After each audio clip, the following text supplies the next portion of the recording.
चलिए प्यारे बच्चों, एक क्वेश्चन लेते हैं वांट ऑफ फैक्टर से। जो हमारा वांट ऑफ फैक्टर है,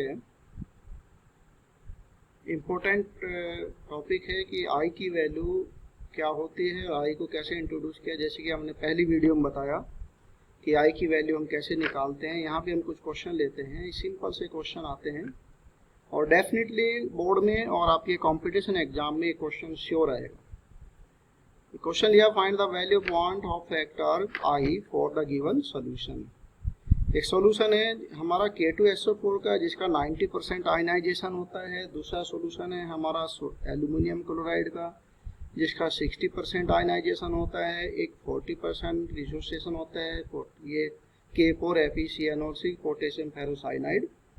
और एक है हमारा सोडियम क्लोराइड का, जिसका कंप्लीट आयनाइजेशन। हमारे पास 4 सॉल्यूशन हमने लिए हैं, जिसमें हमने आयनाइजेशन की परसेंटेज अलग अलग ली है। तो आइए इसको देखते हैं कैसे हम करेंगे। हम आई की वैल्यू कैसे निकालेंगे। आई की वैल्यू निकालने के साथ साथ इससे रिलेटेड कुछ न्यूमेरिकल भी आपके बुक में दिए हैं। न्यूमेरिकल भी इस चैप्टर से, सॉल्यूशन चैप्टर जो है, लगभग 5 मार्क्स से क्वेश्चन आते हैं। 5 मार्क्स में आपके 3 मार्क्स का न्यूमेरिकल, 2 मार्क्स का न्यूमेरिकल, या 3 मार्क्स के आपके शॉर्ट आंसर टाइप क्वेश्चन आ सकते हैं। बहुत ही इंपॉर्टेंट टॉपिक है ये।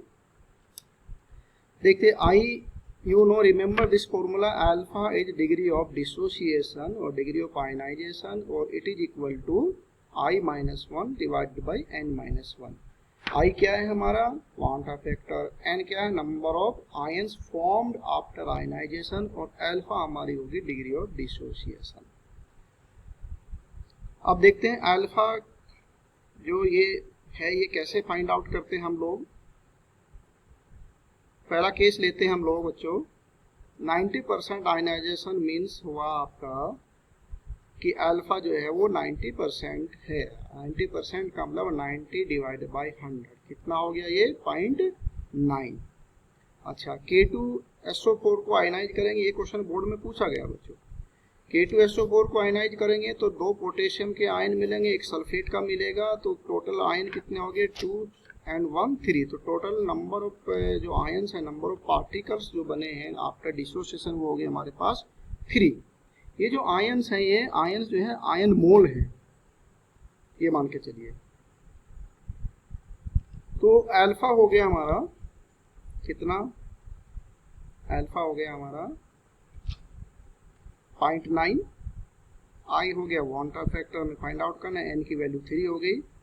तो इस तरह से 3 - 1 2 and 2 9 जा 18, तो 1.8 को इसमें ऐड कर देंगे तो आई की वैल्यू बच्चों यहाँ पर आ गई 2.8। बहुत सिंपल है।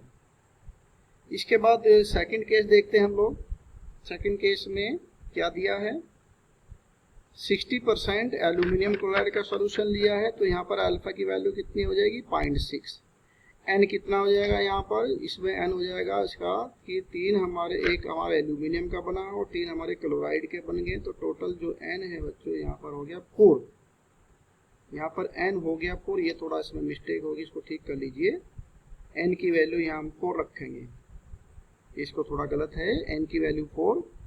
तो यहाँ पर 0.6 और I-1 बाई 4-1, इसको 4 कर लीजिए बच्चों, इट इज 4। तो 4 - 1 3, तो यहाँ पर ये 3/2 हो जाएगा। 2/2 की जगह ये हो जाएगा 3/3.2। एन की वैल्यू कितनी हो जाएगी, 3 + 1 4। यहाँ हमने लिखा भी 4, तो यहाँ बाई मिस्टेक ये 3 लिखा गया है। तो बच्चों यहाँ पर आई वैल्यू, आई की वैल्यू 2.2 की प्लेस पे 3.2। ठीक है। अब फिर नेक्स्ट केस लेते हैं हम लोग, K4FeCnO6। यहाँ पोटेशियम फेरोसाइनाइड, ये कॉम्प्लेक्स आयन है, जिसके बारे में भी आप डिटेल में पढ़ेंगे कोऑर्डिनेशन कंपाउंड में। इसमें 4 हमारे potassium, 4 ions of potassium and 1 ion of this ferrocyanide. ये जो फेरोसाइनाइड है, इसका जो चार्ज होता है -4 होता है। तो यहाँ पर n की वैल्यू हो जाएगी 4 + 1 दैट इज 5। n की वैल्यू 4 + 1 दैट इज 5। तो अल्फा हो गया 40%, 40% means 0.4। So we can place here 0.4 is equal to I-1 divide by 5-1। So 5-1 means that is 4, 4 4 जा 1.6 here. So I is equal to 2.6. You can calculate like that. And another case here, NaCl. NaCl is a strong electrolyte.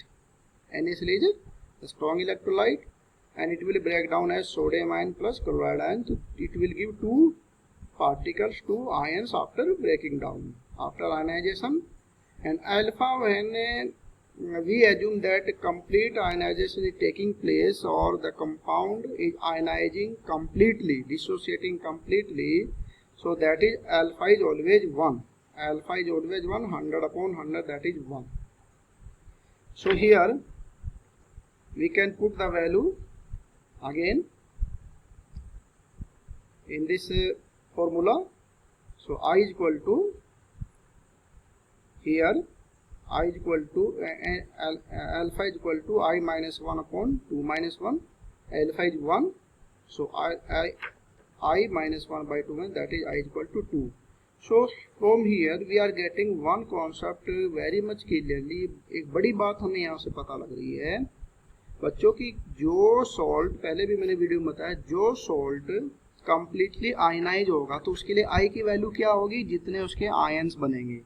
जैसे sodium chloride अगर completely ionise हो रहा है, ये strong, it is strong electrolyte, तो ये दो पार्ट में ब्रेक डाउन हो रहा है, तो इसका मतलब इसके लिए आई की वैल्यू 2 हो गई.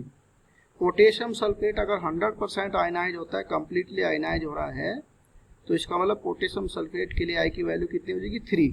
2 पोटेशियम 1 सल्फेट. एल्यूमिनियम क्लोराइड अगर हमारा ये 100% डिसोसिएट होता है, तो एल्यूमिनियम क्लोराइड के लिए एन की वैल्यू 4 है, तो यहाँ पर आई की वैल्यू कितनी हो जाएगी, 4.